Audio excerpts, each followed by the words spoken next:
Salutare, prieteni! Eu sunt Răzvan și aici este o casă cu acvarii.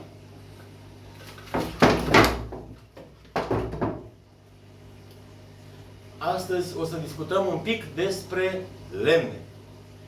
Cam ce folosesc prin acvaristică, prin acvarii mai precis, și care plutesc.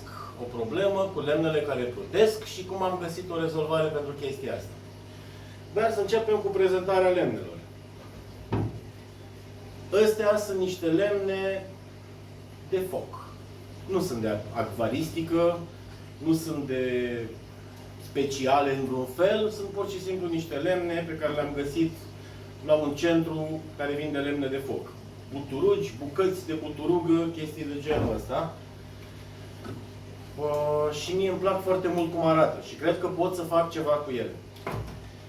Nu cred că e o problemă dacă le bag în acvariu. Nu pot să bag mâna în foc. O să fie păreri pro, o să fie păreri contra.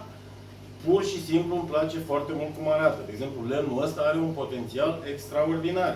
Poate fi acoperit cu plante, poate crea ascunzători pentru pești, poate fi folosit în moduri mișto. Și nu cred că trebuie să fie un lemn din pet shop special care costă 500 de lei ca să arate fain. Încă ceva. Astea sunt niște lemne pe care le-am spart dintr-o buturugă destul de mare și s-au spart în moduri interesante. Am avut o problemuță în sensul că aveam niște lemne pe care dădusem o grămadă de bani, îmi plăceau foarte mult, le-am pus în acvarii și apoi am început să pun mos pe ele, microsorium, anubias, diverse plante și lemnul a fost acoperit de vegetație. Și pe urmă stăteam și mă întrebam de ce am dat atâția bani pe lemnul ăla ca să nu-l văd. Sunt lemne foarte faine care cred că ar trebui să fie vizibile în acvariu, iar dacă avem nevoie de lemn ca suport pentru plante, lemne de genul ăsta sunt mai mult decât ok. Adică ăsta într-o poziție de asta, mușchi crescut pe el, niște anubia, niște microsorium, whatever, nu mai vedem lemnul, dar nu contează. Nu este vreo frumusețe de lemn și nici nu costă foarte mult. Plutesc ca naiba, dar despre chestia asta o să discutăm acum. Cum le facem să nu mai plutească. De asemenea, din buturugă, care avea partea asta dată la drujbă, au ieșit niște lemnuțe de genul ăsta, care mie cred că mi-ar plăcea să stea în picioare, în diverse poziții. Și mai am de genul ăsta. Adică așchiuțe de astea mi-au ieșit din buturuga respectivă și mi-au ieșit o grămadă. Au o textură destul de interesantă. Pe aici sunt niște șanțuri făcute de carii, de lemn. Arată fain, zic eu. Și de ce n-ar merge în acvariu? De ce? Eu zic că merge. Alte chestiuni. Tot din buturugile pe care le-am spart acum, am scos scoarță. Iar scoarța asta cred că poate fi folosită foarte mișto să mascheze lucruri. Nu știu, aici e colțul acvariului, avem o pompă, un filtru, un ceva. Am pus lemnul ăsta frumos, cu niște plântuțe pe el sau nu, că arată destul de fain scoarța ca atare. Și ar putea fi folosit. E posibil unele lemne să nu reziste foarte bine la apă, să putrezească, să zicem, după câțiva ani. Cui pasă, n-am dat bani pe ele. Găsim altele. Nu aș putea să-l folosesc acum, pentru că încă nu e un lemn foarte uscat. Am să-l las o lună, îl las undeva într-un loc mai cald. Ideea e să usuce cât mai bine. Seva, într-adevăr, care este prin lemnele astea, nu e ok să ajungă în acvarii. Și, da, hai să vedem. Astea sunt lemne obișnuite. Ce folosim de obicei prin acvaristică? Ăsta ar fi un exemplu. Ăsta este un Tweety Wood, îi spune, l-am găsit și sub alte denumiri, mangrovă, habar n-am. Nu sunt foarte convins cum se cheamă copacul din care provine, dar astea sunt foarte comune în perioada asta prin pet shop-uri. Sunt foarte frumoase, foarte ramificate. Problema cu ele este că plutesc. Ăsta, de exemplu, acum se duce la fund după ce a stat 2 luni. l-am muiat. L-am aruncat în acvariu mai mare și a plutit timp de 2 luni până când a început să coboare. Asta e o variantă. Urmă. Alt tip de lemn este acesta. Ăsta este un mopan. Iar ăsta este un motan. Mopanul se duce întotdeauna la fund. Mie îmi place foarte mult cum arată, dar tind a fi niște lemne scumpe. Mai este tot folosit în acvaristică. Numai un pic că nu știu pe unde l-am pus. Aici. Deci, ăsta este un mahon. Lemnul de mahon, într-adevăr, nu are moarte în acvariu. Adică e o investiție care poate fi lăsată și nepoților. E greu, foarte greu, se duce la fund ca un pietroi, e immortal. Ăsta, de exemplu, a stat în acvarii, cred că l-am de 10 ani, dacă nu mai bine, și arată impecabil, dar sunt scumpe. Și un lemn de genul ăsta, care e foarte accidentat, arată fain, e păcat să-l umplem cu plante. Părerea mea.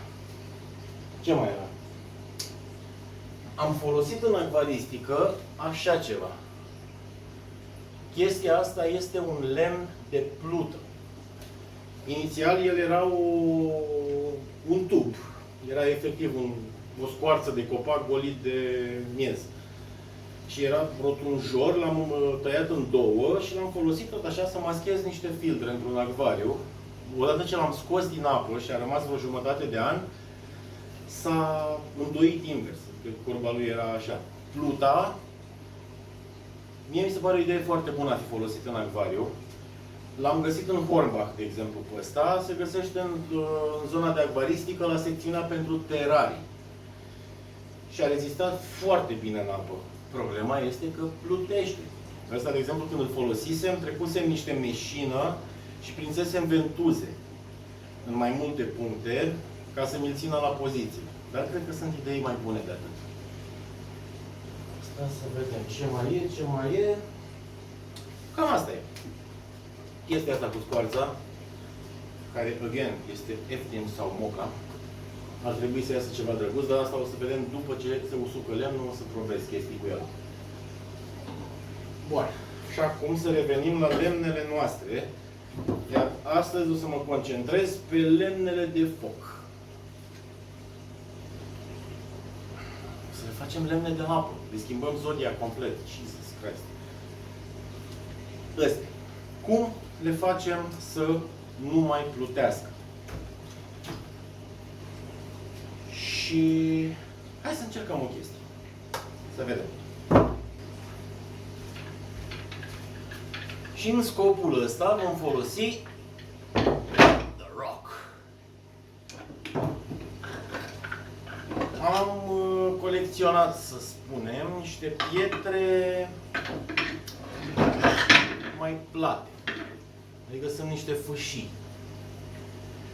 Nu sunt geolog, nu mă pricep. Cred că este ardezie sau ceva de genul, în orice caz o rocă de sediment. Șmecheria cu roca de sediment este că se rupe în fâșii. Uneori, când le dezlipim, se pot vedea alge străvechi sau plante străvechi. E ca un ierbar al naturii. Plăcile astea două, de exemplu, au fost desfăcute pentru prima oară în cine știe câte mii de ani sau milioane de ani. Au o textură interesantă, adică pot fi folosite în acvariu ca atare. Nu sunt calcaroase. Evităm să folosim roci calcaroase în acvariu din motive de modificare a chimismului apei, în afară de ciclide sau cei care au apă moale și au vivipare, dar în general roci inerte. Iar fâșiuțe de genul ăsta sunt exact ce-mi trebuie pentru problema cu lemnul. O să încerc să creez un piedestal pentru lemn. Practic, lemnul va fi fixat de piatră. Apoi va trebui să ducă la fund cu piatră tot. Și piatra, dacă nu vrem să o vedem, se acoperă cu pietriș frumos și este un lemn drept și stabil din substratul nostru. Sau putem să o vedem, pentru că arată drăguț. O piatră de asta, dacă nu știu, fixăm în niște moduri mai artistice, cumva, niște lemne și facem o compoziție drăguță, căsuțe pentru pești, căsuțe pentru ancistruși, în loc de sticle de Schweppes, dar e mai bine cu sticle de Schweppes. Și unele sunt chiar drăguțe, nu știu, de exemplu, asta e destul de 3D, are potențial. Am adus și niște pietre mai groase puțin, să văd dacă mi iese schema și cu piatră groasă. Și da, asta are un diametru destul de generos și e relativ grea. Adică una de asta, opinia mea e că ar trebui să-mi ducă la fund până și la noiul ăsta mare. Hai să vedem. Ca să pot să filmez de aproape și să am mânuțele libere, ta-da! Un suport de telefon, niște elastic și we can work. Hai să vedem niște găuri în piatră. Asta este masa de lucru. Astea sunt lemnoasele. Deci ăsta îmi place mult de tot. Deci să facem ceva cu el. Dar, în primă fază, o să discutăm de lemnele astea. Au o parte smooth, care este realizată de drujbă. Bun, cade.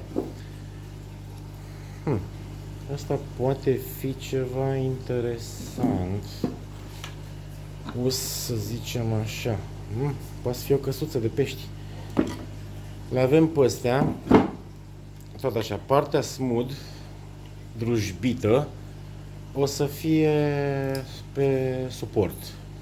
Și chestia asta să o vedem în acvariu. Ok. În scopul ăsta trebuie să estimez, am aici o morman de pietre mai micuțe, trebuie să estimez eu cam care cred eu că l-ar duce la fund. Ăsta e prea mic, ăsta e prea mic, ăsta poate, na, prea mic, ăsta. E un pic mai vânjos, ca să zic așa. Acum trebuie să ne gândim. O suprafață cât de cât dreaptă a pietrei. Să zicem, în cazul pietrei astea nu vreau să o văd. Dacă îmi rămân muchii de genul ăsta, o să vreau să intre în pietriș. Și să-mi iasă doar lemnul din pietriș. Sau, I think it's a perfect match. Dacă am o piatră de genul ăsta, pot să văd lemnul, pentru că pare că iese din piatră. Da, și cred că pe astea două o să le înfrățesc puțin. Nu știu pe care parte vreau să-l văd. Undecided. Mă rog, în orice caz, în zona asta ar trebui să am o gaură. Pentru a da respectiva gaură e nevoie de un bormașin și de niște burghiu. Acum, astea sunt burghie. Unde e română? Burghiu pentru sticlă, pentru găuri în sticlă, în caz că n-ați înțeles că e pentru sticlă. Să nu credeți că o să faceți altceva în sticlă decât găuri. Găuri în sticlă. Scoatem unul.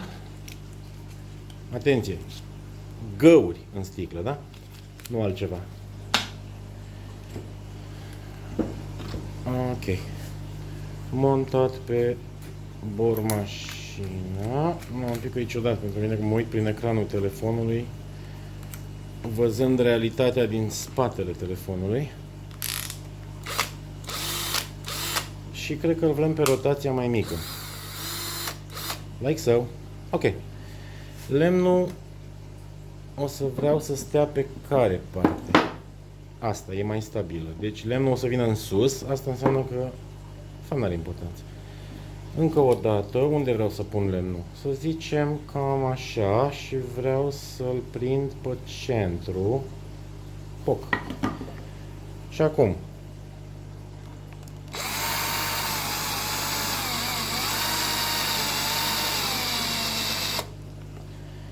Pentru că burghiul tinde să se încingă, o să punem niște apă. Nu mi-e atât de burghiu cât mi-e de unde-i gaura vrea. Am pierdut gaura. Aha. Mi-e frică să nu se crape piatra. Și acum lemn. Apăs ușor.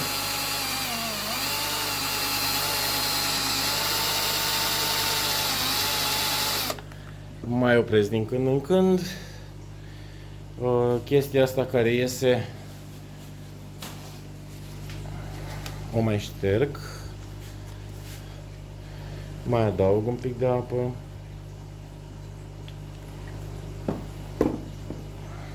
Mai continuăm un pic de gaură.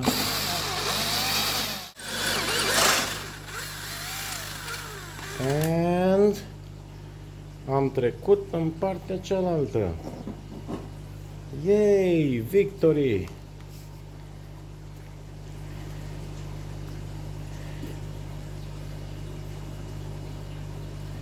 Și în momentul ăsta avem un orificiu prin piatră.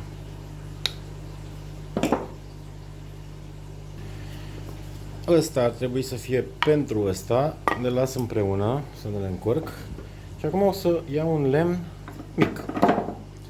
Asta e mult mai ușor. Cu siguranță ar trebui să-i ajungă o piatră mult mai mică.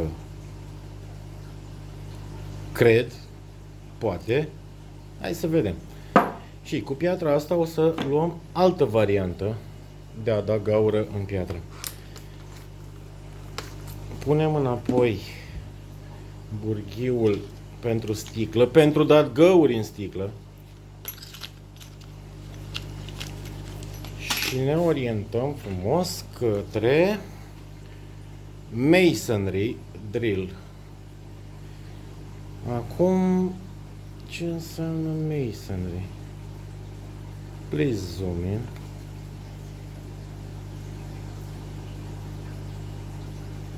Set burghie pentru piatră. Ăsta e. Ne ducem la focalizare în primul rând. Ne ducem la 4 și scoatem un numărul 4.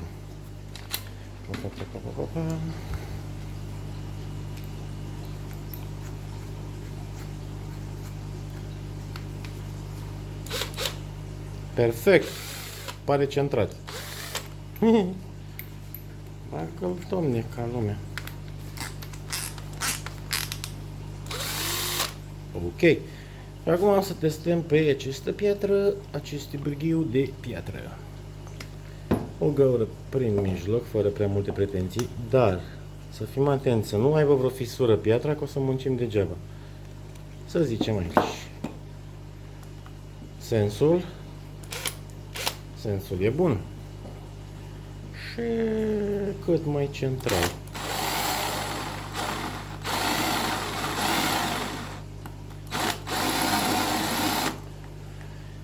Un pic.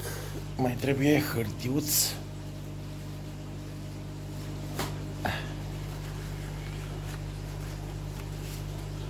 O variantă mult mai ușoară de a face chestia asta este să nu aveți un telefon agățat de gât. Ajută foarte tare. Dar merge și așa.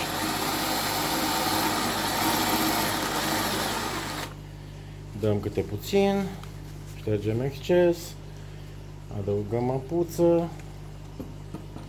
Trebuie răbdare, nu forțăm, nu ne grăbim, că graba strică treaba. Cred că îl dau pe putere mai mică, pe rotație mai mică. Am uitat să menționez, dar nu cred că este necesar, nu pe percuție, da? Pe înșurubăială.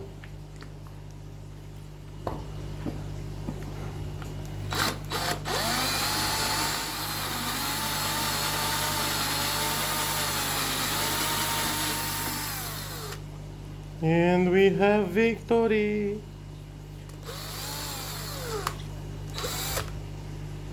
The whole is good. Da, deci burghiele de piatră funcționează Excelent. This. Zoom out. Ok. Hai, dacă tot l-am făcut, facem așa, scoatem burghiul, îi dăm o șurubelniță.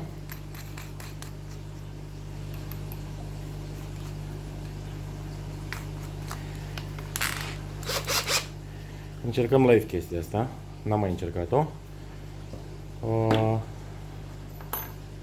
Și acum, prin acest găuric, intră acest șurubic, care iese în partea cealaltă mai mult decât suficient. Dacă nu vreți să vedeți un șurub aici, din orice motiv, se pune un burghiu mai mare, punem un burghiu de, nu știu, 7, 8, mai dăm un pic gaură în piatră, astfel încât ăsta să se îngroape puțin în piatră. Apoi putem să-l astupăm cu un boț de silicon negru, de exemplu, sau cu ce vreți voi. Și în momentul ăla nu mai avem nici metal în acvariu. Hai să vedem. Îl potrivesc pe lemn și încerc să-l șurubăiesc în lemn. E bine? Da, pare bine. Hop.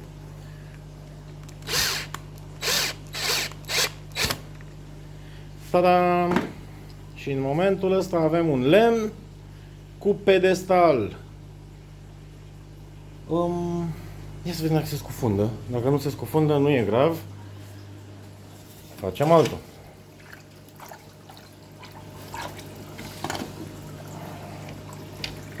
Băi, ești nebun. S-a dus, bă, băiatule. Și acum lemnul acesta este acvatic. Și ca idee, dacă nu vrem să vedem lemnul, este suficient să facem așa ceva. Tada! E cam multă lumină în cameră și ne reflectăm peste tot, dar nu contează, it's a victory. Și în momentul ăsta piatra este în pietriș și lemnul iese din pietriș cam cum ne trebuie. Apoi punem pe el plante și alte minuni sau nu. Oricum mie îmi place cum arată așa. Înapoi la masă. Până în principiu cam asta este. O să mai găuresc restul de pietre. Fac niște combinații cu lemne și vedem ce iese. Și cam asta e ideea. Eu în continuare dau găuri în pietre și curăț burghiul. Cred că îl prefer pe ăsta de beton. Curăț burghiul cu cervețel. Și am descoperit o chestie, trebuie să vă arăt neapărat. Cervețelul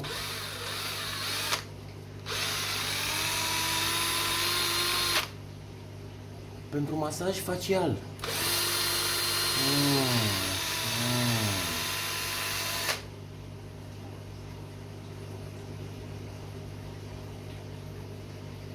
De asemenea, pentru păr creț. Cine vrea păr creț, păr mașină.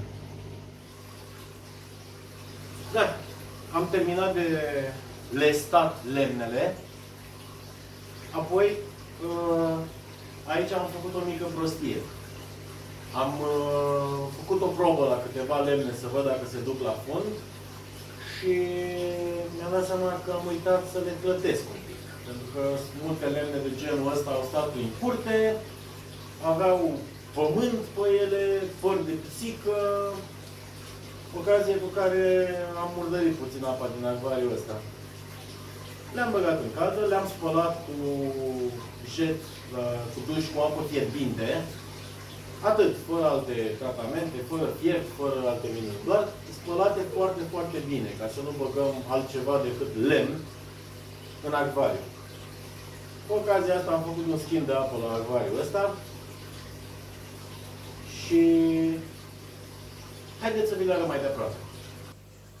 Da, am murdărit un pic apa din acvariul ăsta, dar se va limpezi. Nu e problemă. Pompa asta de iaz îmi place foarte mult. Oxigenează foarte fain apa, ca o ploaie de primăvară. Și am scos ce mai era prin acvariu. În momentul ăsta e sterp. Revenind la lemne, ăsta mie îmi place foarte mult. Are niște posibilități extraordinare. Și pentru că plutea, l-am lăsat aici. I-am pus un pietroi în spate. Se vede gaura, undeva în interior destul de adânc e șurubul, pentru că nu era suficient de lung. Și ăsta poate fi o piesă centrală fără probleme într-un acvariu. Pe urmă, lemnul ăsta, care este foarte lunguț, la fel, eu vreau să se vadă spațiul de sub el, să poată intra pești pe aici și atunci vreau să stea pe pietriș sau pe substrat.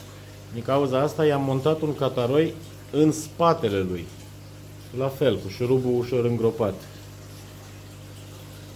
Și ar trebui să-l țină așa, la fund. Asta e o probă pe care am făcut-o eu.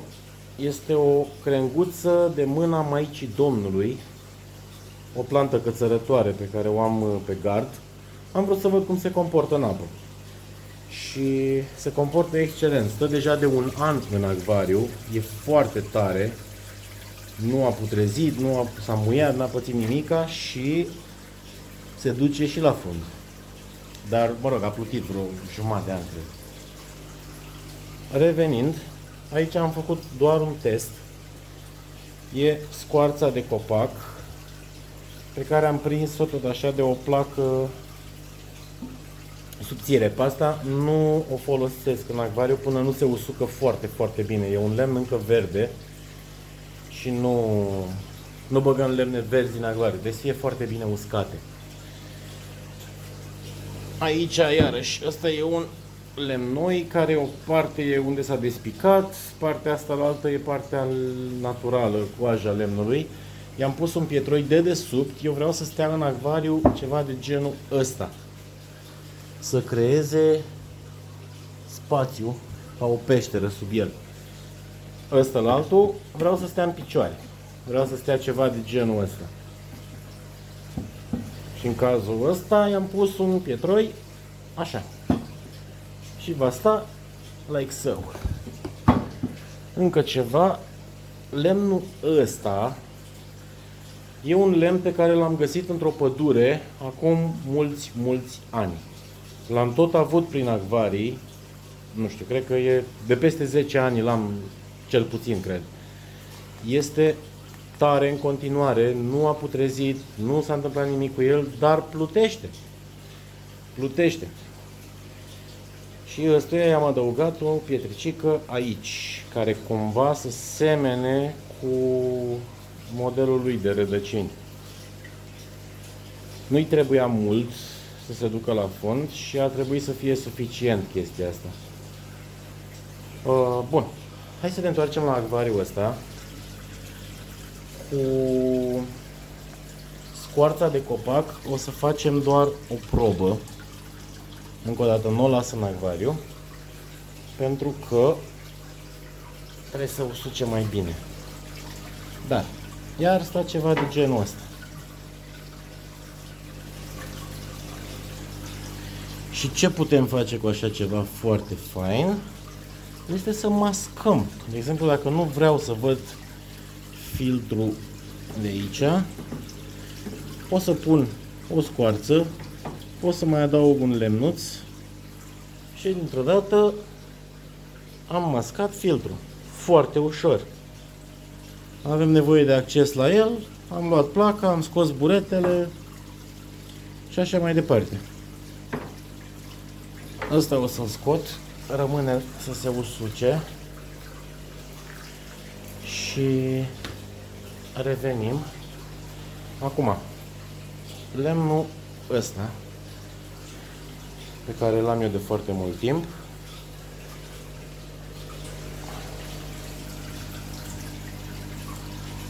el ar trebui să stea ceva de genul ăsta. Și stă. Kind of. Se mișcă un pic. I-ar fi trebuit o piatră puțin mai mare, dar pur și simplu îmi place foarte mult cum a venit piatra aia. Deci că face parte din el. Așa că eu nu sunt mulțumit. Lemnul ăsta, care e favoritul meu din tot ce am aici, ar trebui să fie o piesă centrală, să zicem, într-un acvariu. Pe aici pot fi băgate plante în vârf, poate fi lăsat ca atare, la bază pot crește tot felul de tufe. Se poate face ceva foarte fain cu el. Asta e un pic mai greu de băgat, așa că o să pun telefonul jos, să-l băgăm în apă și reluăm. A intrat. Și ăsta e lemnul. Se va vedea mult mai fain în momentul în care apa e limpede. It is beautiful.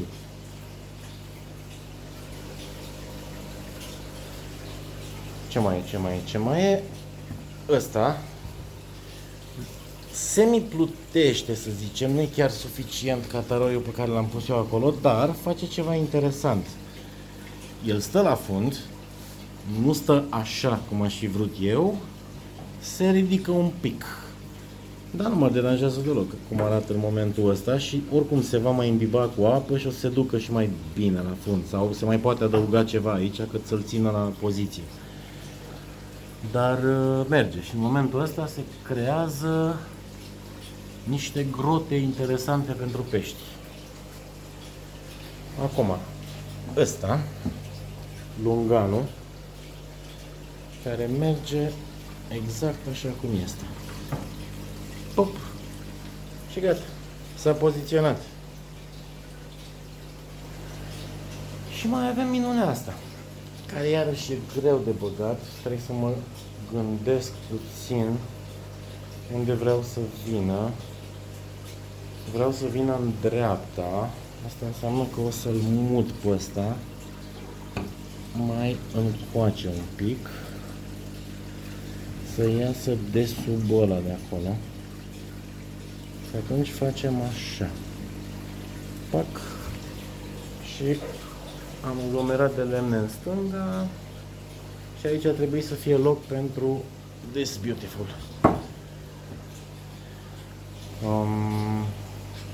Am și spațiul ăsta îngust aici, între geam și raft, dar merge.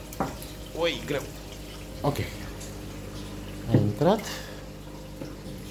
Îl poziționez cumva. Eu nu stau acum să le fac nu știu ce design, doar le bag în acvariu și atât. Și vreau să rămână în acvariul ăsta. Și ăsta este ultimul lemn de aici, care tot așa, având piatra în spate, creează spațiu sub el pentru pești. Și e destul de 3D, la modul iese din apă serios. Dar bine, când o să pun capacul, o să-l mai înclin un pic. Sau ar merge foarte drăguț în acvarii open top. Ar merge foarte drăguț. Facem o țără de loc. Aha! Acum e bine. Bun. Acum avem un acvariu extrem de lemnos.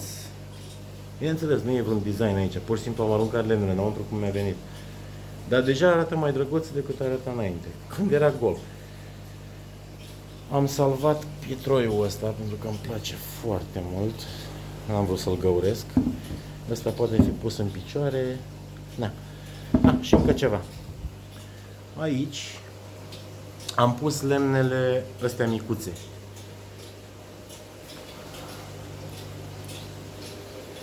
în bazinul cu julidocromiș. Și toate au talpa jos, le-am îngropat în pietriș.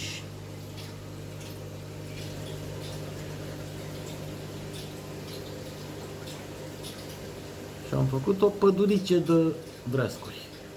Nu știu dacă arată bine sau nu, depinde de gusturi, cred, mie îmi place.